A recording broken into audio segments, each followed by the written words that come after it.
পূর্ব ঘোষণা অনুযায়ী শিক্ষা ভবন ঘেরাও করতে বেলা 11:30টার দিকে 7 কলেজের শিক্ষার্থীরা খণ্ড খণ্ড মিছিল নিয়ে শিক্ষা ভবন মোড়ে জড়ো হয়।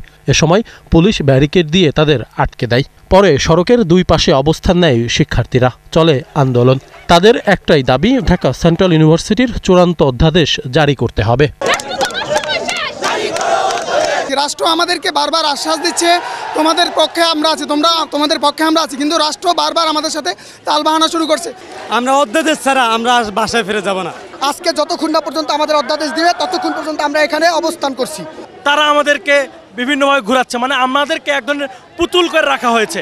গত 26 মার্চ 7 কলেজ একীভূত করে নতুন একটি বিশ্ববিদ্যালয় গঠনের ঘোষণা দেয় বিশ্ববিদ্যালয় মঞ্জুরি কমিশন ইউজিসি। প্রস্তাবিত নাম নির্ধারণ করা হয় ঢাকা সেন্ট্রাল ইউনিভার্সিটি। খসড়া অনুমোদনের এতদিনেও চূড়ান্ত অধ্যাদেশ জারি না হওয়ায় ক্ষুব্ধ শিক্ষার্থীরা।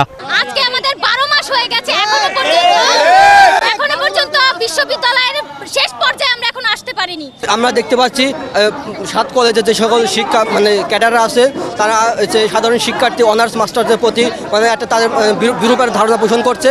তারা চাচ্ছে জানে এই প্রস্তাবিত এই বিশ্ববিদ্যালয় না হয়। এই খসড়া প্রণয়ন করার পর থেকে যে বিশ্ববিদ্যালয়ে আমাদের যে কলেজের যে ক্যাডাররা আছে তারা নানানভাবে নানা প্ররোচনায় আমাদের তারা চাচ্ছে না যে এই বিশ্ববিদ্যালয়টা গঠিত হোক। আন্দোলন চলাকালে দুপুরে শিক্ষার্থীদের পক্ষ থেকে আগামী 3 দিনের মধ্যে দাবি বাস্তবায়ন সহ 4 দফা দাবি তুলে ধরা হয়। 3 দিনের যে কোনো কোন দিন যে কোনো একদিন কোন দিন অধ্যাদেশটা দিবে এখানে এসে যতক্ষণ না জানাবে আমরা আমাদের এই অবস্থান কর্মসূচি চলমান রাখবো।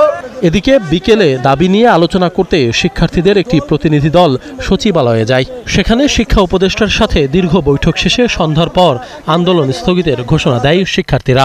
আমাদের ভিতর থেকে মেসেজ এটাই যে 80% কাজ প্রায় শেষ আমাদের অধ্যাদেশের। আনুষ্ঠানিকভাবে শুধু আজকের জন্য, যেহেতু রাত হয়ে গিয়েছে, এখানে মেয়ে শিক্ষার্থীও রয়েছে, আমরা আজকের জন্য স্থগিত ঘোষণা করলাম। পুলিশের পক্ষ থেকে বলা হয় শান্তিপূর্ণ কর্মসূচিতে সহায়তা করবেন তারা। এইটি খুব শর্ট টাইমে আমার মনে হয় এটা সমাধান হয়ে যাবে এবং অধ্যাদেশ আপনারা পেয়ে যাবেন।